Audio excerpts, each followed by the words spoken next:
قادیانی جماعت ہمیشہ سے یہ پروپیگنڈا کرتی رہی ہے کہ انڈین کانگریس ہمیشہ سے جماعت احمدیہ کو اپنا سب سے بڑا حریف سمجھتی تھی اور ہندوؤں کو مسلمانوں سے نہیں بلکہ قادیانی جماعت سے خطرہ تھا، جبکہ مسلمان مذہبی جماعتیں تو ہندو کانگریس کے اتحادی تھے اور یہ کہ پاکستان بنایا ہی مرزائی جماعت نے تھا وغیرہ۔ یہ تو قادیانیوں کے بہت سے جھوٹے بیانیوں میں سے ایک سفید جھوٹ ہے۔ اول یہ کہ قادیانی آخری وقت تک نہرو اور محمد علی جناح میں اس بات پہ سمجھوتا کروانے کی کوشش کرتے رہے کہ تقسیم ہند نہ ہو، یعنی مسلمانوں کی ایک نئی ریاست پاکستان بن نہ پائے۔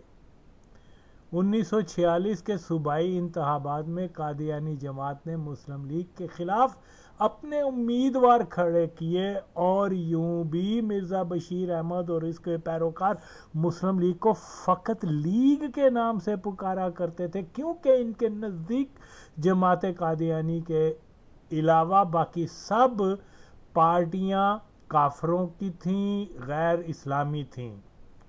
اب اگر واقعی ہندو قادیانی جماعت کو اپنا سب سے بڑا حریف جانتے تو تقسیم کے وقت سب سے زیادہ قتل و غارت مرزائیوں کی ہی ہوتی، مگر قادیان کا ایک گھر تک نہ لوٹا گیا۔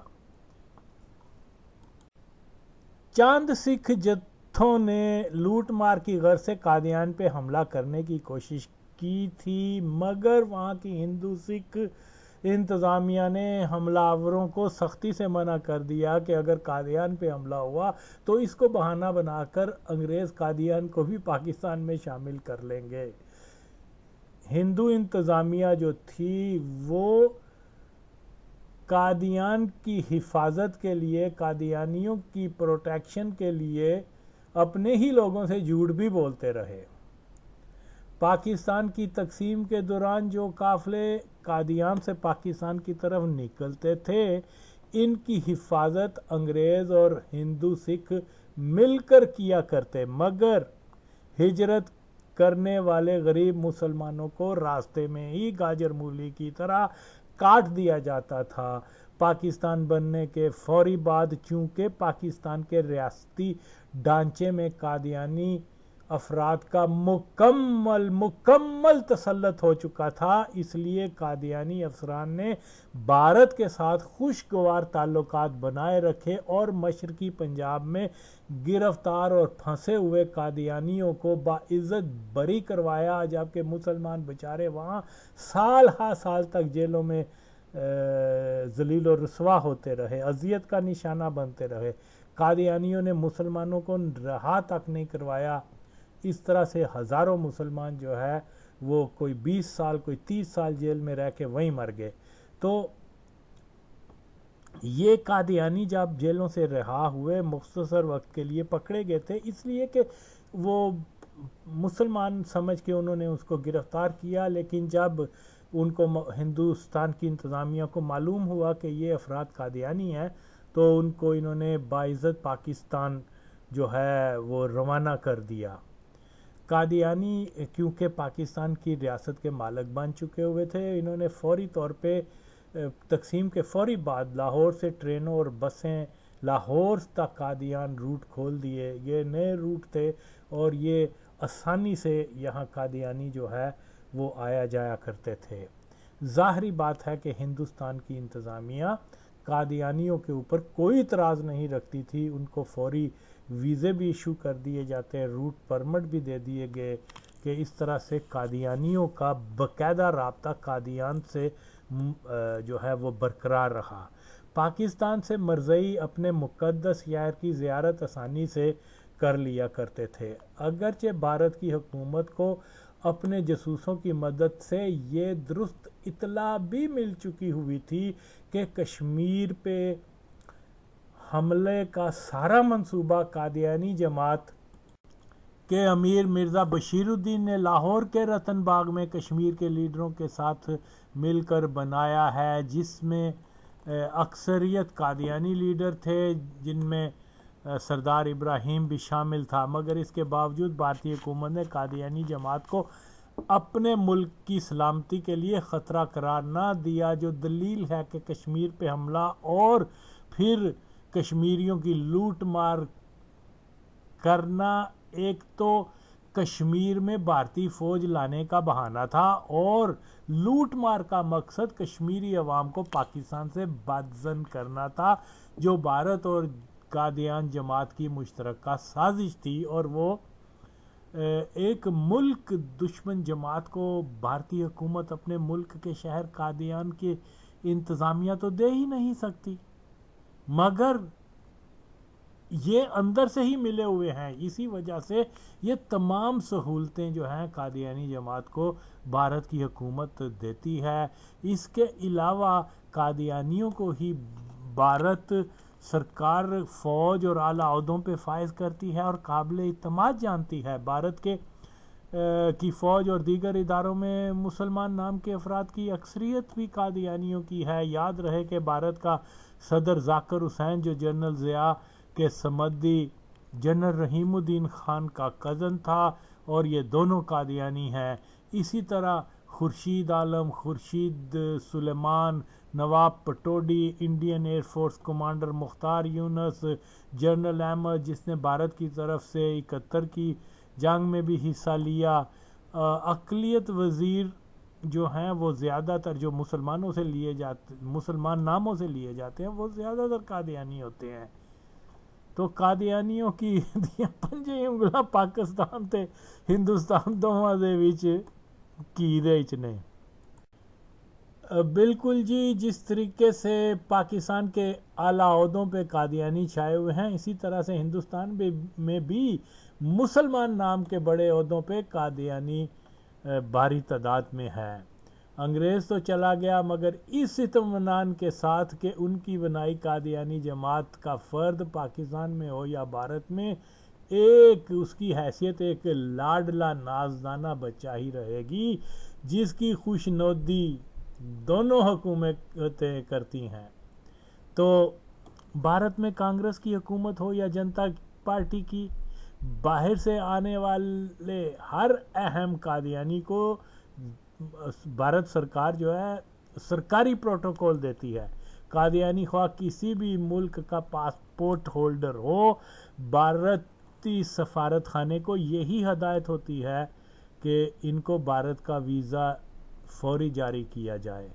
جن قادیانیوں کے پاس پاکستانی پاسپورٹ ہوتا ہے ان کو بھی بھارتی ویزا جلد دیا جاتا ہے، جبکہ پاکستانی مسلمانوں کو ویزا مدتوں کی جانچ پڑتال کے بعد دیتے ہیں۔ 22 کروڑ کی آبادی کے مسلمان، جن میں لاکھوں خاندان دونوں ممالک میں آباد ہیں، یا کروڑوں عقیدت مند اولیاء ہند کے مزارات پہ حاضری دینے کے لیے بھارتی ویزے کے حصول کے لیے سخت جدوجہد کے مراحل سے ان کو گزرنا پڑتا ہے، اور بے شمار افراد کو تو ویزا ریفیوز کر دیتے ہیں یہ ہندوستان والے، مگر اس کے مقابل چند ملین کی آبادی کے قادیانیوں کو بھارتی ویزا فوری جاری کر دیا جاتا ہے۔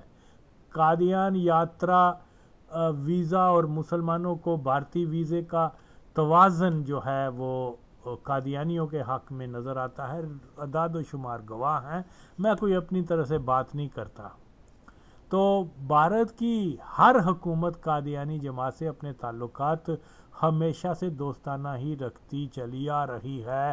فرض کیا کہ اگر اس بات میں صداقت ہوتی کہ قادیانی جماعت نے پاکستان بنایا، یعنی اکھنڈ بھارت کی سرزمین میں ایک مسلمان ریاست بنائی ہوتی، تو مسلمان کی بجائے قادیانی ہی ہندوؤں کے دشمن سمجھے جاتے، اور ہندوؤں نے اس دشمنی کی وجہ سے بابری مسجد کی بجائے قادیان کو ڈھا دیا ہوتا، مگر زندہ ثبوت قادیانی بھارتی دوستی کے ہی نظر آتے ہیں۔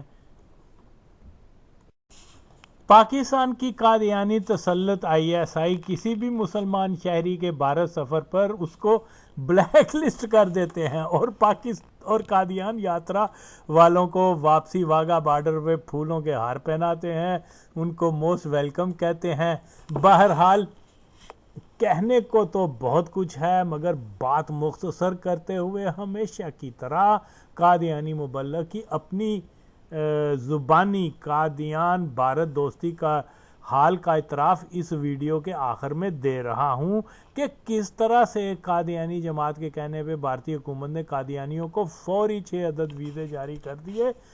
یعنی قادیانی جماعت کا نام لو تو تمام اسلام و پاکستان دشمن قوتیں قادیانیوں کا ہر قسم کا کام انجام دے دیتی ہیں. اس ہی کلپ میں مرزئی مبلغ بتا رہا ہے کہ پاکستانی سفارتکار آفتاب احمد خان کی سفارش پر ایک قادیانی کو کسی وقت میں ویزا دیا گیا تھا.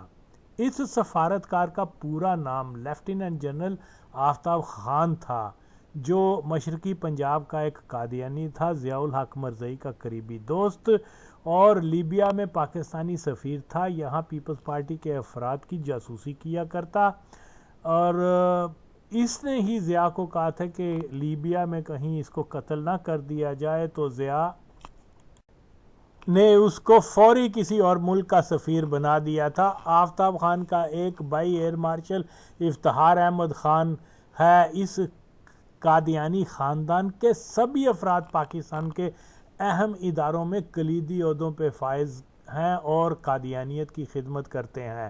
قادیانی جماعت کیونکہ دنیا پہ حاکم صہیونی نیٹ ورک کی ہی ایک شاخ ہے، اس لیے کسی بھی یورپی امریکی ملک کے علاوہ سعودی عرب، بھارت وغیرہ مرزئی خلیفہ کے ایک فون سے کسی بھی قادیانی کو فوری ویزا مل جاتا ہے. قادیانی اس کو اپنے خلیفہ کی کرامت قرار دیتے ہوئے کہتے ہیں کہ دیکھا ہمارے امیر کی دعا کا اثر، فوری کینیڈا، جرمنی، بھارت، سعودیہ کا ویزا مل گیا. قادیانی مذہب میں ویزا کرامت کا بہت بڑا اثر رہتا چلا آیا ہے. اب قادیانیوں کے کتے اور یا مقبول قادیانی زاد حامد، انصار عباسی جیسے ناپاک لوگ، مرتضی بھٹو، مری خاندان، غفار خان، الطاف حسین، ان سب کو فوری بھارتی ایجنٹ تو اس لیے قرار دے دیتے ہیں کہ ان کے مراسم بھارت سے ہیں، مگر پاکستان کے عوام نے کبھی ان پلید لوگوں کی گندی زبان سے یہ نہیں سنا کہ قادیانی جماعت کا ہر امیر اور اہم شخص جب بھی بھارت جاتا ہے اس کو سرکاری مہمان کے طور پر وہاں پروٹوکول دیا جاتا ہے. بھارتی حکومت ان کو باڈی گارڈ مہیا کرتی ہے اور ہر قسم کی سہولت دی جاتی ہے. یورپ میں قادیانی جماعت کے فنکشنز ہوتے رہتے ہیں اور ان میں اکثر بھارت کے اعلیٰ افسر بھی شامل ہوتے ہیں، مگر یہ ناپاک اور یا زاد حامد سیالوی وغیرہ انہوں نے کبھی بھی مرزائیوں کو بھارتی ایجنٹ نہیں کہا، جو دلیل ہے کہ یہ ناپاک انہی لوگوں کے کام کرتے ہیں. ان کی باتوں پہ نہ جائیں، عمل میں بتا رہا ہوں کہ جناب یہ ان لوگوں کو تو فوراً قرار دیتے ہیں بھارتی ایجنٹ، اور بھارتی قادیانیوں کو بھی کبھی نہیں انہوں نے کہا. قادیانیوں کا تو وہ مکمل سیٹ اپ ہے وہاں، ان کو فنانشل ایڈ ہندو دیتے ہیں. لعنت ہے ان بغیرتوں پر، آدھا سچ آدھا جھوٹ، اس سے کام نہیں چلتا. تو مختصر یہی ہے کہ پاکستان میں قادیانی جماعت پہ مکمل پابندی لگائی جائے، جو ذوالفقار علی بھٹو لگانے جا رہا تھا، کہ یہ یقیناً پاکستان مخالفوں کے، اسلام کے تو ہیں سو ہیں، پاکستان کے مخالفوں کے یہ اتحادی ہیں، مگر ایسا مطالبہ نہیں کیا جائے گا کیونکہ سارے پہنچو جرنیل یا مرزئی نواز نے پاکستان بچانا ہے. تو مولوی بھی میرا ساتھ دیں.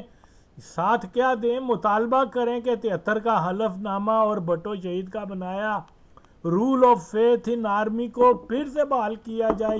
جو مولویوں کے جو بڑے اس کو کہتے رہتے تھے جی یہ بہت بڑا مسلمان ہے، وہ قادیانی تھا ضیاء الحق، جو ضیاء الحق نے بدل دیا تھا.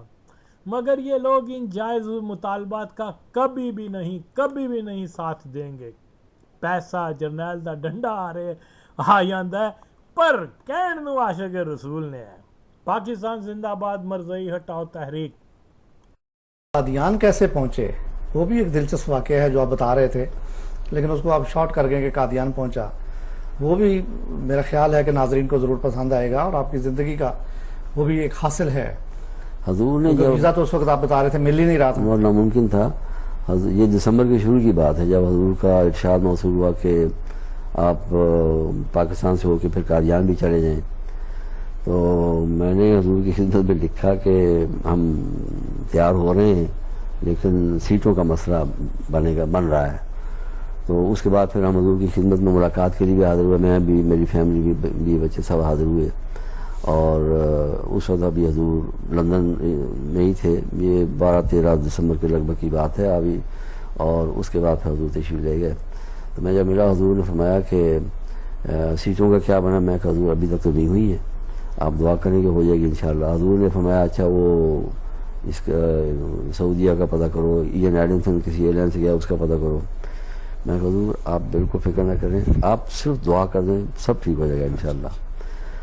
اس کے بعد کیا ہوا، اچھا پہلا مرحلہ تو یہ تھا کہ ویزا، ہمارے پاس ویزا ہی نہیں تھا. اب ویزے کے لیے جب میں نے معلومات لی تو کہیں گے کہ ویزا تو ناممکن ہے، اس سٹیج پر تو سوال نہیں پیدا ہوتا. 12-13 دسمبر تو ہو چکی تھی اور اس کے لیے ہفتہ 2 ہفتے تو کم از کم چاہیے تھے. انہوں نے کہا کہ ایک ویزا درکار تھا. اس کے لیے اس وقت جو امیر تھے آفتاب خان صاحب مرحوم، وہ خود ایمبیسڈر رہ چکے تھے. انہوں نے ایمبیسڈوریل لیول پر انہوں نے انڈین ہائی کمشنر سے یعنی براہ راست سفارش کر کے تو ایک ویزا حاصل کیا تھا کسی کے پاسپورٹ پہ. تو مجھے لوگ کہنے گیا اب آپ کہ وہ ایک ویزے کی بات تھی، تمہارے تو 6-7 پاسپورٹ ہیں. میں نے کہا یہ تو دیکھتے ہیں اللہ تعالیٰ کا کام ہے. لیکن حضور نے جب فرما دیا تھا کہ قادیان جاؤ، مجھے ملاقات میں بھی حضور نے کہا کہ ایک تاریخ 7 جلسہ ہے، تاریخی جلسہ نہیں ہے. حضور نے فرمایا کہ یہ تاریخی جلسہ نہیں ہے، یہ تاریخ 7 جلسہ ہے. میں نے اس کو یہ تاریخ 7 جلسے کا نام دیا ہے. تو میں نے کہا حضور کی توجہ ہے، ہو جائے گا انشاءاللہ. میں چلا گیا سیدھا وہاں کاؤنٹر پہ پہنچا تو ان کا کہ جی آپ درخواست جمع کرا دیں اور ہفتے یا 2 ہفتے کے بعد آ کے لے جائیں. میں نے کہا مجھے تو آج چاہیے، آج 2 دن کے بعد میری فلائٹ ہے. وہ کہیں گے تو ناممکن ہے. میں نے کہا اچھا مجھے آپ اندر سیکرٹری صاحب سے ملا دیا تھا. انہوں نے جا کے سیکرٹری سے بات کیا. وہ سیکرٹری مجھے نہیں جانتا تھا. میں اس کو کہا ٹھیک ہے بھیج دو اس کو. میں جب گیا تو میں اسے پہلے اصل میں برمنگھم بھی ٹرائی کر چکا تھا. وہاں کے اسسٹنٹ ہائی کمشنر سے میں جب ملا تو ان کا یہ آپ کے پاکستانی پاسپورٹ یہاں سے آپ کو نہیں مل سکتا، آپ کو وہاں جانا پڑے گا. تو میں نے ان سے سیکرٹری صاحب سے کہا، میں نے کہا میں تو ان سے مل کے آیا ہوں، تو انہوں نے مجھے یہاں بھیجا ہے کہ یہاں سے ملے گا، اب آپ کی مرضی ہے. خیر وہ کہیں گے کہ ہفتے سے پہلے تو بڑا مشکل ہے. میں نے کہا کہ میری تو 19 کو میں اس وقت ابھی 19 کی تھی، میرے پاس تو وقت ہی کوئی نہیں ہے. خیر ان کا پھر تو بڑا مشکل ہے. میں جب اٹھ کے نکلنے لگا کہنے کا اچھا 1 سیکنڈ ٹھہرے. انہوں نے کسی کو فون کیا کہ بھئی یہ 6 پاکستانی پاسپورٹ ہیں، اس پہ قادیان کا ویزا چاہیے تو مل سکتا ہے. آگے سے اس نے کہہ دیا کہ ہاں مل جائے گا. ان کا لائیے جی آپ اپلیکیشن لائیے. انہوں نے جب اپلیکیشن پہ ایک اپلیکیشن کے اوپر لکھ دیا کہ جا کے جمع کرا دیں. میں جب جا کے جمع کرائے تو وہ بڑی کاؤنٹر پہ جو تھی خاتون بڑی پریشان، اس نے 1 لے لیا، باقی 5 واپس پکڑا دیے. میں نے کہا یہ 6 کے 6 اس میں شامل ہے. کہنے کہ نہیں صرف 1 پہ سائن کیے. میں نے کہا نہیں ان سے پوچھے جا کے. وہ دوبارہ گئی، اس نے کہا نہیں سارے کے سارے 6 کے 6 وہ انٹرنیٹ کرو. بارہ اس پھر لینے پڑے. اس نے پھر وہ کہا ٹھیک ہے آپ 5 بجے آ جائیں ویزا لے لیں. 5 بجے گیا اور 6 کے 6 پاسپورٹ پر قادیان کا ویزا لگا ہوا. میں نے جب آ کے اب آپ کو بتایا تو کسی کو یقین نہیں آ رہا تھا، کہیں گے یہ ناممکن کیسے ہو گیا. میں نے کہا یہ سب خلیفہ وقت کی توجہ کا نتیجہ ہے کہ اس کے نتیجے میں ایک ناممکن کام جو تھا وہ اللہ تعالیٰ نے یعنی ایک پاسپورٹ کے لیے ایک ایمبیسڈر کی سفارش جو تھی وہ درکار تھی.